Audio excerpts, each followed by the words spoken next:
दोस्तों नमस्कार। मैं राहुल झा आपका स्वागत करता हूं। आज हम बात करेंगे सुज़लोन एनर्जी शेयर के बारे में, जो 26 जुलाई 2024 को रहा था, उसके बारे में। तो चलिए शुरू करते हैं। जैसा कि हमने आपको पहले भी बताया है कि सुज़लोन एनर्जी कंपनी जो है ये बहुत ही ज़्यादा डेप्थ में थी। करीब 17,000 करोड़ का इसके पास डेप्थ था और ये कर्जे में डूब के ऐसा ख़राब हालत हो गया था कि इसका शेयर का दाम जो है 2 रुपये के आसपास चला गया था। उसके बाद इसमें कुछ अच्छी बातें हुई और लोगों को ऐसा लगा कि शायद ये शेयर अब जो है अच्छे से आगे बढ़ेगा, और उसके बाद इन्होंने अपना कारोबार बढ़ाया, साथ में अपना जो डेब्ट है उसको कम किया और धीरे धीरे करके डेब्ट कम करते रहे। और अभी 2 साल पहले हमने आपको तभी बताया था जब इसका रेट करीब 11-12 के आसपास था। उस समय हमने तब से हम वीडियो बना रहे हैं और आपको बता रहे हैं कि ये जो है सुज़लोन कंपनी एक ऐसी कंपनी है जो फ्यूचर में बहुत अच्छा कर सकती है। क्योंकि कोई भी बिज़नेस में जब इन्वेस्ट करते हैं तो हमें ये देखना ज़रूरी होता है कि वो बिज़नेस कैसा है, वो कैसा आगे चलेगा या नहीं चलेगा, वो किस सेक्टर में है, जो वो प्रोडक्ट बना रही है उसका डिमांड मार्केट में क्या है, फ्यूचर कैसा रहेगा। तो ये सब आंकने के बाद हमने ये देखा कि ये हीरा कंपनी है, यानी बिल्कुल सोने से भरा कंपनी है, दौलत से भरा कंपनी है। यानी इसमें इतना पैसा बन सकता है कि आप इसको इमेजिन नहीं कर सकते। अभी इस कंपनी को अगर हम देखें तो ये ग्रीन एनर्जी या रिन्यूएबल एनर्जी सेक्टर में ऑपरेट करता है, और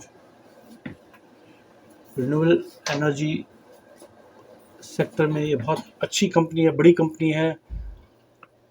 33% मार्केट शेयर भारत में इसका है। अब आप जैसे जानते हैं कि दुनिया में पॉल्यूशन बहुत ज़्यादा हो गया है, और अब भारत की ही नहीं पूरे दुनिया के सभी देश ये प्रयास कर रहे हैं कि पॉल्यूशन कम से कम हो। उसके लिए वो नई नई खोज कर रहे हैं जिससे कि ऐसी एनर्जी प्रोड्यूस किया जाए जिससे पॉल्यूशन कम हो। अभी तक हम देख रहे थे कि कोयले से, गैस से, न्यूक्लियर एनर्जी से हम एनर्जी बना रहे थे, इलेक्ट्रिसिटी बना रहे थे, जिससे कि पॉल्यूशन बहुत होता है या बहुत ख़तरनाक होता है, खतरे से भरा हो सकता है। जैसे न्यूक्लियर एनर्जी है उसमें खतरा भी हो सकता है।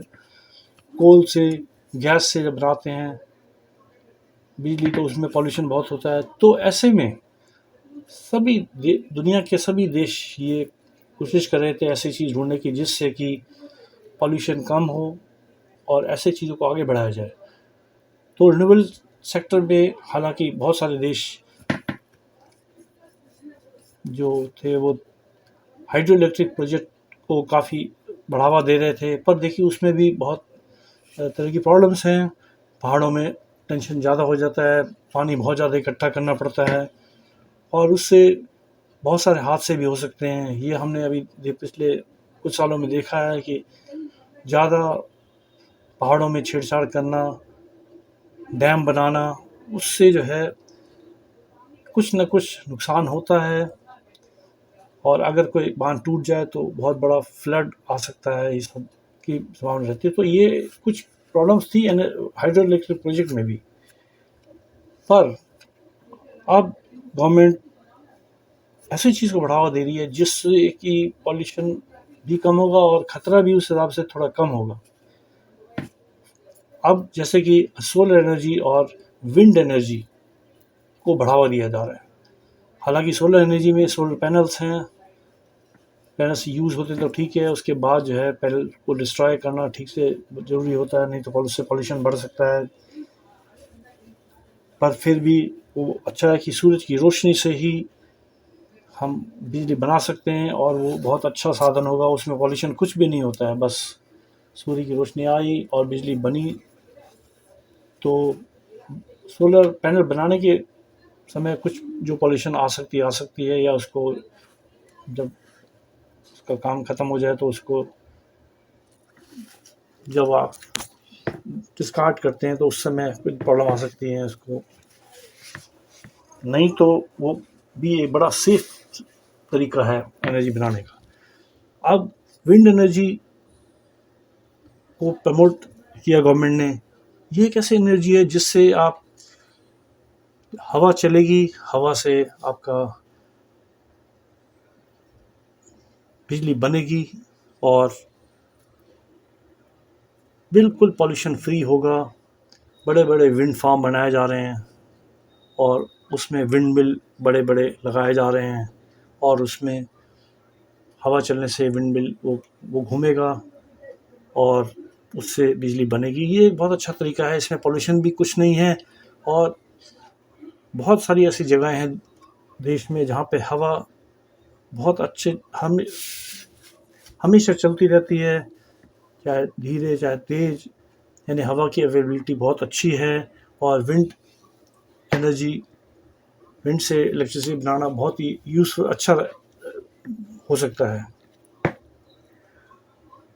सोलर एनर्जी में हमारे पास ये लिमिटेशन है कि जब तक सूरज चलेगा, यानी दिन के टाइम में वो बिजली बनेगी, और उसके बाद रात जब हो जाएगी, जब रोशनी नहीं रहेगी तो बिजली नहीं बनेगी। तो ये लिमिटेशन जो है हमारे को विंड एनर्जी में इसका फ़ायदा हो जाता है कि वो दिन हो के रात जब तक हवा चलेगी विंड मिल चलता रहेगा और बिजली बनती रहेगी। तो ये एक बहुत अच्छा सुनहरा अवसर है। विंड एनर्जी का इस्तेमाल करके हम ज़्यादा से ज़्यादा बिजली बनाएं और पोल्यूशन कम से कम करें। इसी काम के लिए देश आगे बढ़ रहा है और नई नई पॉलिसी बन रही हैं। इसके बाद विंड एनर्जी से एक और बहुत बड़ा यूज़ जो है निकाला गया है, जिससे कि इसकी डिमांड और ज़्यादा बढ़ेगी। अभी विंड एनर्जी से जो बिजली बनेगी उससे पानी को ब्रेक किया जाएगा H2 और O में, और जो हाइड्रोजन बनेगा उसे ग्रीन हाइड्रोजन बोला जाएगा। और ग्रीन हाइड्रोजन जो है अगला फ्यूल, हमारा नेक्स्ट फ्यूल है वर्ल्ड का। इसीलिए विंड एनर्जी से इलेक्ट्रिसिटी बनाने को और ज़्यादा बूस्ट मिलेगा। अभी ऐसी बात चल रही है कि ग्रीन हाइड्रोजन में दुनिया का सबसे बड़ा एक्सपोर्टर इंडिया बनना चाहता है। बहुत सारी बड़ी बड़ी कंपनियां इसमें लगी हुई हैं। और साथ ही अगर ग्रीन हाइड्रोजन बनाना है तो हमें रिन्यूएबल एनर्जी से ही बनाना पड़ेगा। और रिन्यूएबल एनर्जी के लिए जो विंड एनर्जी है वो सबसे बढ़िया उपाय है ग्रीन हाइड्रोजन के लिए। तो विंड एनर्जी से इलेक्ट्रिसिटी बन सकती है, उससे ग्रीन हाइड्रोजन भी बनेगा, तो इस सेक्टर को बहुत ज़्यादा बूस्ट मिलेगा। अभी हम देख रहे हैं कि बहुत सारे जो कोस्टल एरियाज़ हैं, महाराष्ट्र के, गुजरात के, कर्नाटका के, उड़ीसा के, तमिलनाडु के, केरला के, तो जो कोस्टल एरियाज़ है वहाँ पे बहुत ज़्यादा विंड मिल लग रहे हैं। विंड एनर्जी का इस्तेमाल हो रहा है और नए नए प्रोजेक्ट आ रहे हैं। हम देख रहे हैं स्विट्ज़रलैंड एनर्जी को ही समझिए हर 10-15 दिन में एक अच्छा प्रोजेक्ट मिल जाता है, और जिससे कि इनका कारोबार और बढ़ रहा है। ख़ास करके जब से इन्होंने 3.1 मेगावाट का जो विंड मिल नया बनाया है वो बहुत ही कामयाब है और उसकी बड़ी डिमांड है मार्केट में।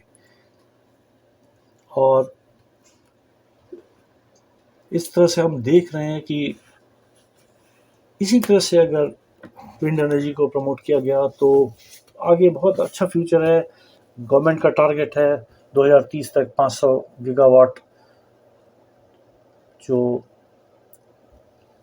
एनर्जी पैदा की जाएगी, बिजली पैदा की जाएगी, वो रिन्यूएबल एनर्जी के थ्रू होगी, जिसमें विंड एनर्जी भी शामिल है। तो अगर विंड एनर्जी के प्रोजेक्ट नए आएंगे तो वो उसमें काफ़ी चांसेस है कि सोलर एनर्जी को भी उसमें बहुत बड़ा मार्केट शेयर मिलेगा, और उनका कारोबार 2030 तक इसी तरह से बढ़ता रहेगा। क्योंकि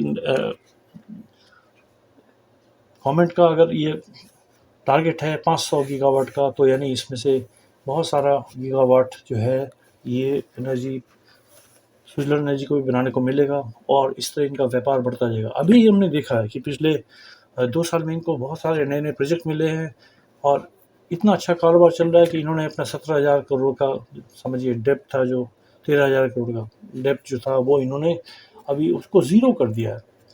समझिए 150 करोड़ का डेब्ट अभी बाकी है, पर वो तो बड़ी आसानी से उसे चुका सकते हैं क्योंकि इनका रिज़र्व फंड भी अब काफ़ी अच्छा हेल्दी है, 1000 करोड़ से ज़्यादा है।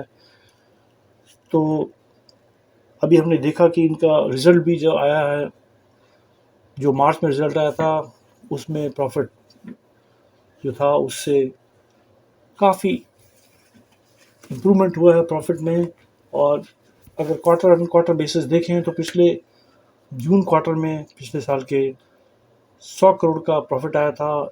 इस जून क्वार्टर में अभी जो रिज़ल्ट आया कुछ दिन पहले, उसमें इनको 300 करोड़ का प्रॉफ़िट हुआ, यानी 3 गुना प्रॉफ़िट बढ़ गया है। और अगर यही रहा तो समझिए हर क्वार्टर में अगर इनका ऐसे ही प्रॉफ़िट अच्छा आता रहा तो समझिए कि अगले साल ये करीब 1000 करोड़ से ज़्यादा प्रॉफ़िट का उम्मीद कर सकते हैं, उससे भी ज़्यादा, क्योंकि नए-नए प्रोजेक्ट भी आते रहेंगे साथ में। तो ये एक बहुत ही अच्छा मौका है लोगों के लिए भी इसमें इन्वेस्ट करने का।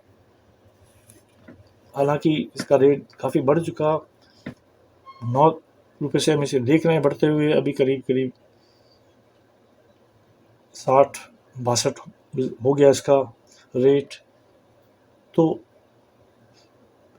ये हमें उम्मीद है कि ये इसके फंडामेंटल्स इतने मजबूत हैं, इसके रिज़ल्ट इतने अच्छे हैं, अच्छे-अच्छे प्रोजेक्ट मिल रहे हैं कि अब उम्मीद है कि अब ये नेक्स्ट लेवल जो है वो करीब 70 और 80 का टच करेगा। और इसमें कोई बड़ी बात नहीं है कि कुछ ही महीनों में ये 100 भी टच करे।